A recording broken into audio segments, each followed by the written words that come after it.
Food bloggers, hi, how are you today? Thank you so much for tuning in to the Eat Blog Talk podcast. This is the place for food bloggers to get information and inspiration to accelerate your blog's growth and ultimately help you to achieve your freedom, whether that's financial, personal, or professional. I'm Megan Porta. I have been a food blogger for 13 years, so I understand how isolating food blogging can be. I'm on a mission to motivate, inspire, and most importantly, let each and every food blogger, including you, know that you are heard and supported. Are you one of those bloggers who's in that area of your business where you're not quite making money, or maybe you are monetized, but you're not making as much money as you want to make, and you just want more money to be coming into your business? If this sounds like you, then this episode is going to be really helpful. Ella Gilbert from Alpine Ella joins me in the episode, and she talks about how to create streams of revenue for your business through freelancing work. What I love about her strategy is that it's super simple, it's easy to implement, there really are no hangups, and she just makes it really easy to get started. She talks about this whole thing with balance, because I know this is an issue for a lot of people. Once you start freelancing, it's really hard to stop because you're making money, but then you're not spending time on your blog. So we talk through a lot of the issues involved with that and how to think through it. There are a lot of little details that Ella talks through, such as organizing your clients and the people that you reach out to, how to send pitch emails, creating a really easy free portfolio for people to look at if you're doing photography, and how to easily create contracts. Enjoy. This is an amazing episode. It is number 494, sponsored by RankIQ. Eat Blog Talk is thrilled to unveil the Eat Blog Talk Accountability Group, an exclusive community made for food bloggers who crave accountability, focus, and connection. We understand that not everyone is ready to dive into the Mini Minds group or the Masterminds program. That is why we've crafted this special offering for bloggers like you who want that extra push toward their aspirations but aren't yet able to make the financial or time commitment. Here's what the Eat Blog Talk Accountability Group has in store for you for this low introductory price of $34 a month. This ongoing membership has its own private Slack channel. You will gain access to a dedicated channel facilitated by the community manager at Eat Blog Talk, Taryn Soley, for questions, insights, and collaboration. You will get weekly accountability check-ins so you can stay focused and motivated with those weekly check-ins in Slack to track and achieve your goals confidently. You will have access to productivity focus sessions.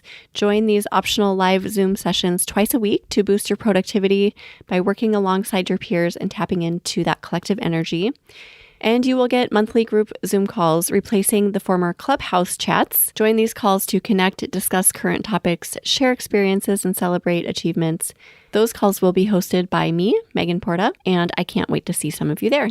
If this sounds intriguing, head over to eatblogtalk.com/focus to sign up today. eatblogtalk.com/focus.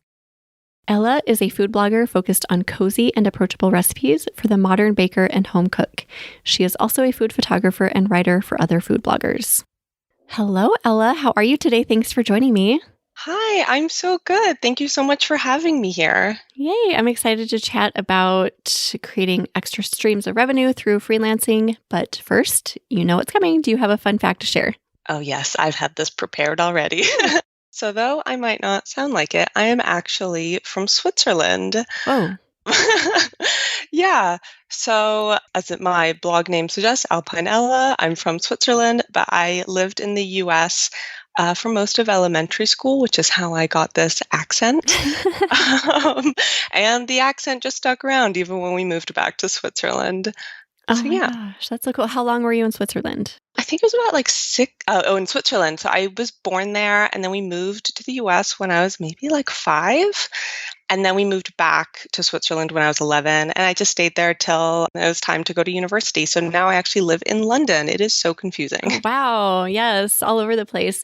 Yeah. So Switzerland is one of those places that I feel like a lot of Americans say they want to go, but they just never do. Give us, I don't know, just like encourage us to go visit. What is great about Switzerland? I mean, sometimes when I go, I mean, I'm so used to like the neighborhood that I'm from and where my family lives, but when we'll go to other places, not even that far away, I'm just like, how is this place real? This looks like Oh, something out of a movie. Like, I can't take it sometimes.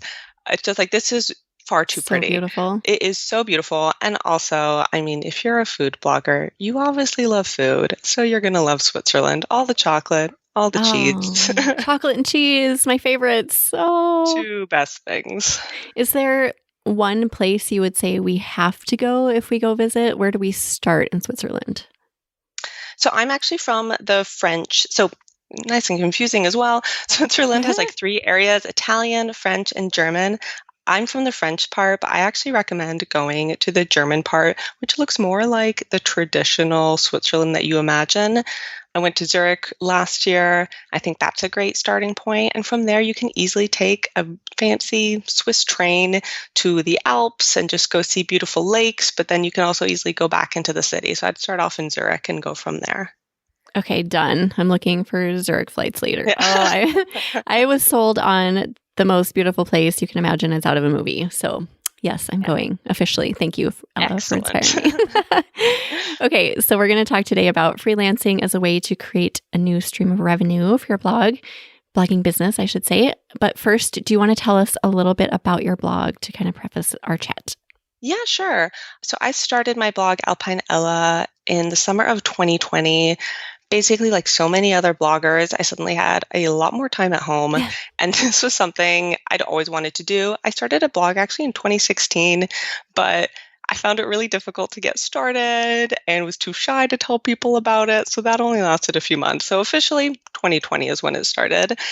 And I was just working towards getting into Mediavine or AdThrive, but I knew that I had to leave my corporate job to really spend the time that it needed if I wanted to get this business off the ground. So at the end of 2021, I handed in my notice and I started working on Alpine Ella full time. And at the same time, I started pitching to bloggers to work as a food photographer and a writer to help supplement my income. Okay. So it's relatively short. I mean, this happened very recently and you've found great success. To frame it, just how much have you worked freelancing since then? So I've been doing that. I think I got my first few clients in March 2022, and I've been doing it ever since. Okay. And Yeah. do you juggle like a certain number of freelance clients at all times, or do you just does it vary by season? It definitely varies by season. This was something that I did not realize when I first started, was that so many bloggers take the summer off. So that first summer was a bit of a shock. Like, where did everyone go? Yeah. But all of my clients in like June were like, okay, well, see you in September. And I was like, wait, what? Come back. So that is definitely something to keep in mind if you want to start freelancing for other food bloggers as a photographer or writer, is that summer is slow. Yeah, so I learned my lesson after that first year. But right now, I've got a couple of writing jobs that I do for food bloggers and then two other photography clients. And it really varies depending on the season, how much work they give me. Sometimes they'll give me 4 recipes a month, and sometimes it's 1 or 2. So it totally depends on the season. So don't start in June or May looking for clients, preferably September and beyond, right? Yes. Yeah. So how do we get started with this? Because I do know quite a few food bloggers who are just on that cusp of not quite in an ad network and want to be, but want income, want to quit their full-time jobs and don't know how. And this could be a great option. So how do they get started? Yeah, definitely. That was something that I really struggled with when I was like you said, I really wanted to leave my corporate job. And I know people are doing this, but no one seems to be talking about how they do it, how they find people. So this is basically what I did. I first started off with thinking about what type of client I wanted to work with, especially when it comes to photographing, taking photos of the food. Because I really had to think, okay, well, what type of food do I like making? What type of food do I like taking photos of? And also, what type of food am I happy to eat? Because as a food blogger, we know there's like just so many leftovers. So I mainly eat plant-based, so not so much meat. So I wasn't going to go for a blog that specializes in like smokers and ribs. Yeah. would be kind of difficult. And I also had to think, since I live in the UK, but I work with all my clients are in North America, I also had to think about what ingredients are they maybe using that I can't find here in the UK. So that is definitely something to keep in mind when you get started. Okay. Yeah, that makes sense. You don't want a bunch of leftover meat if you're not a meat eater. You want to make the most of the food you're creating, right? Exactly. Okay. And then do you think through that as a writer as well, or more so as a photographer? So I think like that more for photography.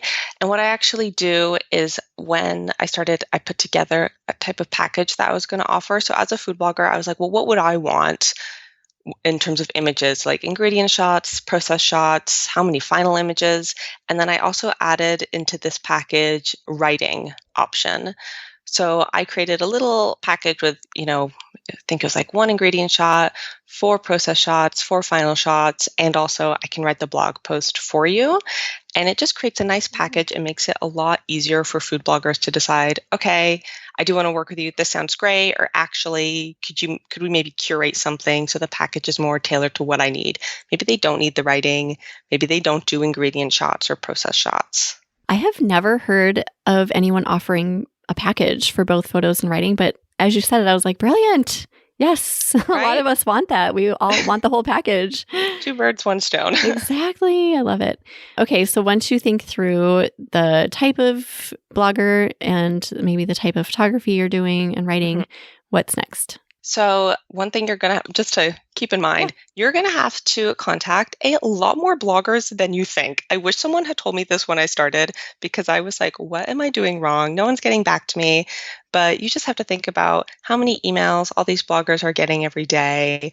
They're not going to get back to you right away, if ever. Maybe they're just in a season of their life where they enjoy doing the writing, they enjoy doing the photography. So just be prepared to reach out to a lot more people than you initially think. How many would you say, just to give people an idea? Like what percentage out of 10, how many would you say actually reply? Out of 10, when I reach out the first time, maybe 1 or 2 will reply. Okay. And then sometimes that's no, thank you, or no, right now. Or sometimes it's, yeah, give me some more information. But I always recommend, if you're pitching, to then reach back out in a week or 2. Okay, perfect. So follow-ups are important. And then a definite must. How many follow-ups do you do? Do you do 1 or more? I usually just do 1. After that, I'm like, this is annoying for them. Like if I was getting this in my inbox, I'd be like, please stop.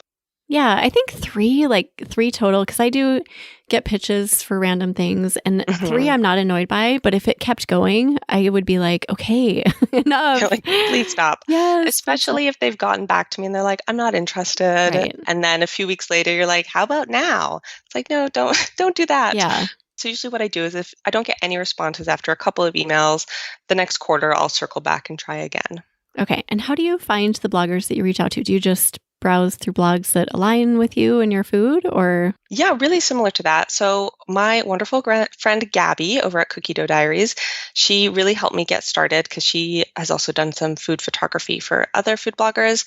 So she recommended using Pinterest. I think something that is really important when you want to find, especially for food photography clients, someone to pitch to, is finding a blogger that has a similar photography style to you. And I felt like using Google, those pictures, the featured image is so small when you're searching on Google, versus Pinterest, where you can really see what their photography style is like. So what I tend to do is go on there and search for an item that I know I can photograph and I want to photograph. So let's say brownies, since I mainly focus on baked goods. And I start searching through brownies and looking at different food bloggers who have a style that is similar to mine. And then after that, I go onto their website, and you can actually start having a look to see if they're already using a photographer. Because like when I was just looking at food blogs as a regular person and not a food blogger, I didn't even know that bloggers were using other people as photographers. But the best way that I found to see if someone is using someone is I go on their site, I scroll down to their recipe card, and sometimes they'll credit the photographer, or I then go on their social media, and usually at the bottom of the caption, if they've used a photographer, it'll say who took the photo. I also recommend checking out their About Me section. If they have a whole section about how they love taking photos, then I'm probably not going to reach out to them, because they're not going to be the right client to pitch to. Okay. Yeah, that's smart to kind of do your pre-work before you pitch. And what do your pitches entail? Are they pretty lengthy? Are they short? So I try and keep it short and sweet. My biggest mistake when I first started was just like giving everything away right away, sending them my packages, just putting everything out there. And there was almost no reason for people to respond because I'd answered all their questions. Oh, So what I do now is an initial outreach email to say, who I am. I link to my blog, and I also link to my portfolio, which I can talk about in a second as well. And just explain kind of, what value I can bring to them. Maybe they hate taking photos. Maybe they have a young family and they don't really have the time. So I'm just trying to frame it as like what value I have and how I can help them in their business. And then I just say, let me know if you're interested in learning more about my packages. okay. So talk about your portfolio. What is entailed with that? Yeah, so I know some food bloggers will just have a section on their own blog with images as a portfolio, but I actually love using Pixieset. Pixieset, which is where you can create a free portfolio. I think it's mainly geared toward like wedding photographers, but I've been using it as a free portfolio and it's been really good and it's also really easy to set up. Okay, I've actually just recently heard about Pixieset. Somebody in my mastermind mentioned it, and I had not heard of it before. But is it something that is completely standalone, correct? So you don't have to like create a whole new platform yourself? Exactly. Like you can pay extra to have, your own URL. Because right now, I think for me, it says something like my name and then .pixieset.com or something. And you can't personalize it as much with the free one. But I think it's great to just like have a portfolio. And then I think I have a section that's about me. And that's kind of all you need. Yeah. In your pitch email, do you say anything like, I think our photography styles are similar or anything like that? Or do you just link to the portfolio? I usually just link to the portfolio, but I do try and make it personal. Like, number one, include their name. I know as a food blogger, the number of emails I get from random brands or people that just say, hi, Alpinella. Yes. Like, you couldn't even look at my name. Yep. And then also, is it a food blogger whose recipes you've already made? Definitely talk about that. Just try to make it more personal and less like you're sending out a blanket email to people. There's nothing that can make your email get deleted faster than that. I get so many emails that are addressed to eat, like eBlog Talk. I'm like, really? You can't even find what my first name is? And I don't even read those emails. I just delete immediately. Same. You don't put the time into finding what my name is, then sorry. Yeah, you're definitely not going to get my time then if you can't even figure that out. Yes, exactly. So your follow-up emails, what do you say there? Do you just say something like, hey, circling back, or? 100%. So basically just wanted to reach out again and see if you got my email. I know like with so many other people, it's hard to stay on top of your inbox, even when I try starring things and being like, oh, I have to reply to this. I know emails can get lost or they can go to spam as well. Like I've had clients reach out to me, like prospective clients, and it actually goes to my spam and I feel so bad. Oh. So definitely everyone check your spam folder. You never know. Yeah, exactly. Hello, food bloggers. Let's take a quick break to chat about my favorite keyword research tool, RankIQ. I love how the way I've used RankIQ has evolved over time. Here is one new creative way I have been using the tool. I go to the keyword library in RankIQ and I type in the topic of the post I'm creating or updating. An example is if I update my pulled pork recipe, I would type pulled pork into the include section and apply filter. I'd then sort from lowest to highest competition and browse through the keywords that populate starting from the top. I would pick 3 or so of these keywords that would help to round out my post. A couple examples, can you freeze pulled pork? And brisket versus pulled pork. Now I put those selected keywords into my pulled pork post as H2s and type my best answers to the questions underneath in body copy. This is a great way to potentially grab other low competition keywords outside the main keyword I'm shooting for. Feel free to use this strategy as well. I hope you do. Head over to rankiq.com to test it out for yourself. Now back to the episode. Okay, anything else with pitches that we should know? Keeping it all organized, like I said before, because you're going to email so many people, it is so important to have everything organized. I love using Google Sheets.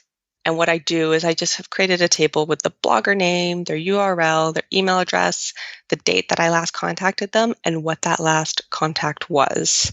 So for example, like I said, I reach out at least once after if they don't respond right away. So I'd say like second email, no response. Or if they did respond, and they said, hey, I enjoyed taking my photos. Or I already work with a food photographer or a writer. I can then note that down. That way I don't do that annoying thing like I mentioned, which is get back in a week and be like, hey, remember me? And they're like, I just told you. And also that way, like I said, every quarter I can then just filter it by date and be like, okay, who never responded? Who should I reach out to this quarter? Yeah, that's a good strategy. How many people do you reach out to? Do you have a total number that you strive for? So when I was first starting out or when I've been looking for new clients, I kind of try and give myself a daily target of like just 10 emails. Sometimes that's reaching out again to someone, or sometimes that's reaching out to a brand new client. But I felt like having a manageable chunk made me be like, okay, 10 emails, I can do that. That's fine. And then usually once I've done that for a couple days, you'll start getting responses in, and then I can usually kind of peter out. All right. Well, it seems really easy. It's not a big deal to have like a little template and to scope out your people and then reach out to them. You have organizations, so you know exactly who you're reaching out to. Anything else we should know about that process for like pitching and all of that? Yeah, I think something that's really important to talk about is contracts and exclusivity. Contracts for both photography and writing, but exclusivity especially for the photos. So usually what I do when let's say I start talking to a client and maybe we have a trial, that's another thing that I like to do with prospective clients is maybe a trial month where it's like, okay, let's see if we work well together. Is the vibe right? After that, I usually ask if they have a contract that they want to use. If not, I can provide one. It's super important because it protects both you and the client. Mine is super simple. It basically just says, what date do they have to give me the recipes every month, either to photograph or to write? When do I have to send the work back? At what point do they have to pay me and how much that is? And then what happens if we have to have reshoots or rewrites? Okay. I like simple contracts are good because we've all received those elaborate contracts that we're like, do I have to read all of this? I'm like, I don't know what every other word means. Exactly. They overwhelm me. Okay. So you do a trial month, which I really like. I think that's really important because if your writing doesn't jive with what they're doing or your photography, then, move on, right? Exactly. And sometimes at first that can obviously hurt your feelings. You're like, oh no, what have I done? But it's like, maybe you guys just weren't the best match, and that's okay. Because not only do I want to give a really good service to my clients, but I want them to have a good relationship with me too. So if the vibes aren't right, that's okay. Yeah, I think that's really important to say because you don't want to burn a bridge just because the vibe isn't right. You want to retain the relationship and just feel like it didn't work, and that's okay. It doesn't have to work with everyone. It's like being friends with everyone. That's not going to happen. You can't do that. Yeah, you can't do that. And just to be able to say like, okay, we're going to part ways and that's okay. Okay, anything else we should know about like contracts or just getting started working together? Yeah, so the next part about contracts exclusivity, that's mainly to do with the images. So it's like, what can they do with your images and do they have to credit you? This is something that really scared me when I first started because I was like, this sounds scary. And I don't want to talk to clients about this because I feel like I don't know what I'm talking about. But I feel like it's becoming something that's more normal now with food photographers working for other bloggers. So I feel super confident talking to clients about it, and you guys should too. So basically what it means is that if a food blogger wants the images to be exclusive to them, they just have to pay an extra fee that we've agreed on. It means that they don't have to credit me or link back to me on their site or social media channels, and I can't use the images in my portfolio. Okay. What is that fee? Would you mind? I mean, like, I don't know if you want to say a dollar amount, but is it extraordinary or is it? No. Okay. Like $10,000. Yeah. No, I wish. It's around like $100. Okay. Yeah. So when I've got clients who will tag me on social, or they'll tag me or they'll link to me on their recipe page, it means that they haven't paid that for that exclusivity, Okay. which is great because it's a link back to your website. Oh, right. Yeah. I think this is a piece that I definitely wouldn't think of. So interesting to think about that. Okay. Anything else with the contracts we should think about? Oh, and I also mentioned in my contract within like 6 months, we can reevaluate the fees. That's just something that I add in terms of my rate card. But I'll be honest, that's not something I usually do after 6 months. I'm usually happy with my work. I think in terms of my rate card, I think that is something that's really important when you're setting up a contract with a client is in terms of how much you're being paid. Are you happy? Like at the end of the day, when you've done however many photo shoots, are you like, yes, this was totally worth it? Or do you feel like, oh, I did so much work and I'm not super happy with what I'm getting? Yeah. Reevaluating is good and just giving yourself that opportunity to do that, even if it doesn't need to happen. And then how many of your clients would you say you do the whole package? So writing, photography, or do you do mostly photography?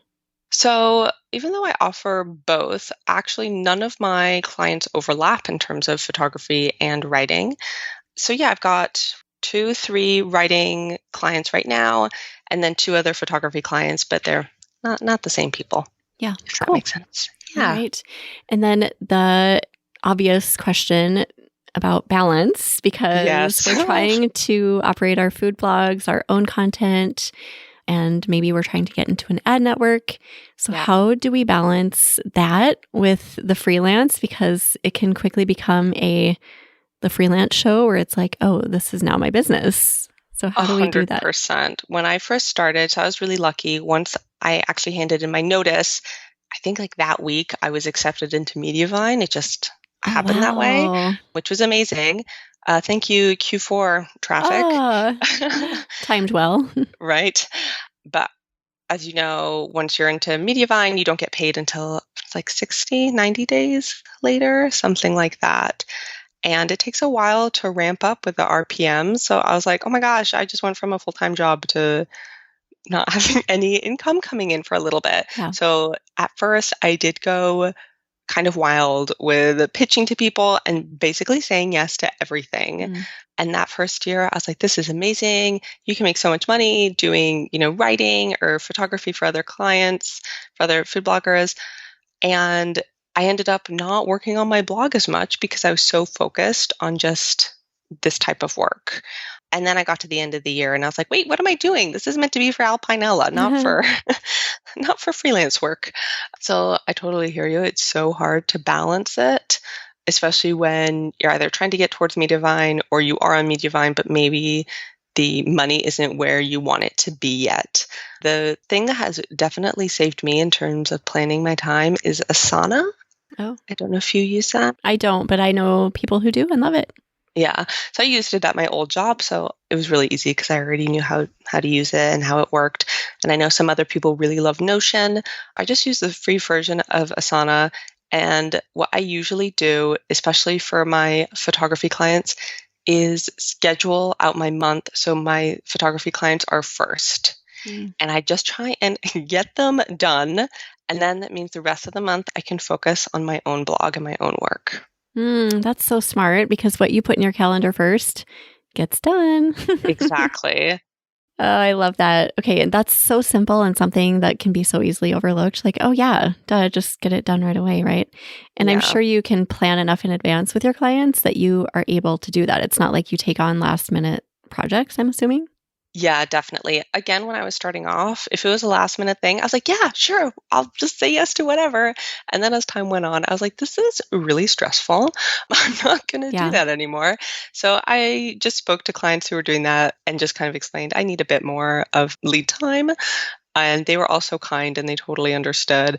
But I mean, like all of us are, running our own business and kind of flying by the seat of our pants sometimes. Yep, all the time. So I totally understand why they're sending me stuff kind of last minute. But yeah, so I just really communicate. And again, with the contract saying, try and send me it by this day. I will get you the photos or the blog post by this date.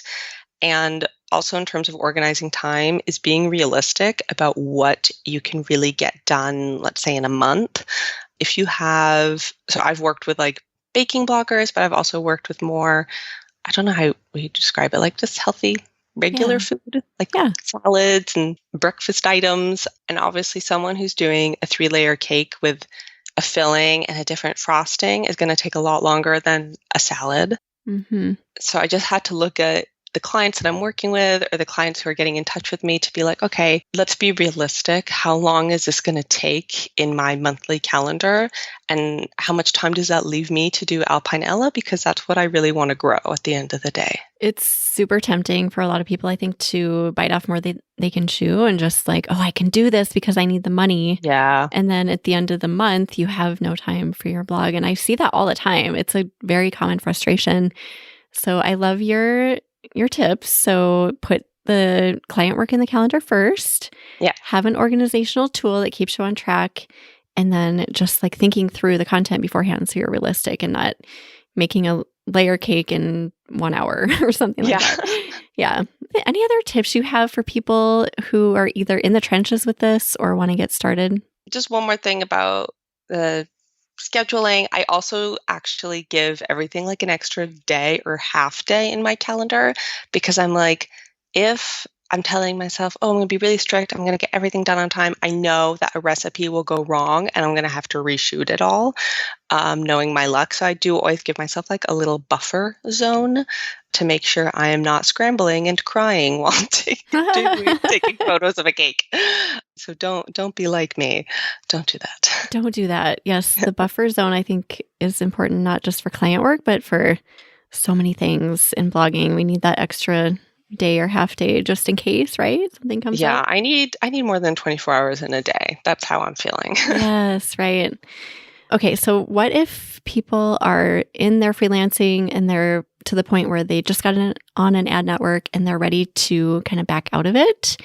Do you have thoughts about that? Like, how do we, tell clients, I'm focusing more on my blog, that sort of thing, because that can be really hard too. Yeah, that can be hard. I think it can be so tough because everyone that I've met in the food blogging world is just so kind. And I think to do this job, you do need to be, kind and empathetic and creative. So it's almost like no one wants to hurt anyone's feelings. I think exactly like you said, just say, I usually say also in my contract, we each have a 30-day notice period. So if either the client or I want to say, okay, I need to kind of close this chapter, we just give 30 days notice and finish any work that we might have with each other. But yeah, I would just kindly say, I'm ready to focus more on my blog and on my own business. And it's been amazing working with you. And hopefully we can maybe work together again in the future on other projects and just thank them. Yeah. Again, retaining that relationship so you're not burning any bridges, making anyone upset. It's just time to move on, right?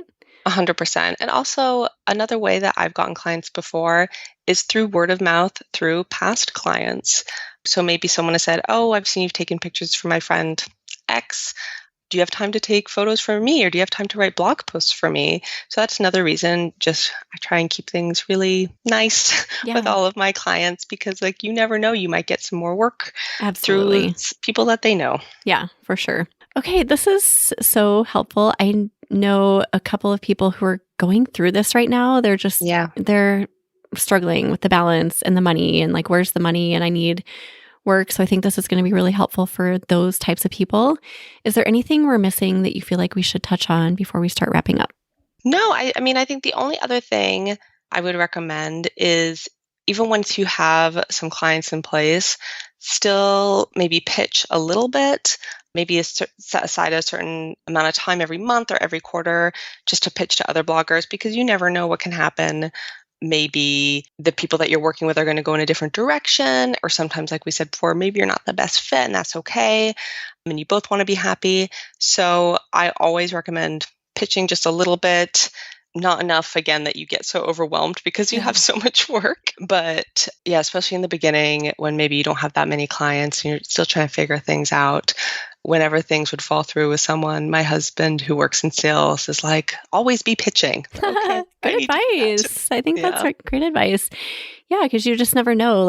3 clients could leave in 1 month and then you're like, oh crap, I need to scramble. Yeah. Or like I was saying with the summer thing, I hadn't been, once I had those clients in place, I was like, amazing. And then the next week they're all like, okay, bye. I was like, oh, Where'd you guys okay. go? Yeah. And that's when my husband was like, maybe pitch a bit more. I was like, okay. Yeah, I think your husband gave you good advice. So that's Yeah. a really good way to end. Well, thank you, Ella. This was so fun. I love all the information you shared, and we appreciate you today. So thanks for being here. Thank you so much for having me. I've been listening to this podcast since I started my blogging journey. So it's been so amazing being on this. Oh, I love that. Well, thanks for listening. And such a great way to have you actually be on the podcast, right? I love it when it goes from listener to guest. That always makes me happy. Do you have either a favorite quote or words of inspiration to share with us? I do. So this quote is, work hard, be kind, and amazing things will happen. Aw, that is my mantra too. It's in so many words. I love it. Thank you for sharing that. We'll put together a show notes page for you, Ella. You can go to eatblogtalk.com/Alpine Ella to find those. Tell everyone where they can find you, Ella. Yeah, so you can find me on Instagram at Alpine Ella and also on my own food blog, alpineella.com. Thanks so much for being here, and thank you for listening, food bloggers. I will see you in the next episode. Thank you so much for listening to this episode of Eat Blog Talk. Don't forget to rate and review Eat Blog Talk on your favorite podcast player. Thank you, and I will see you next time.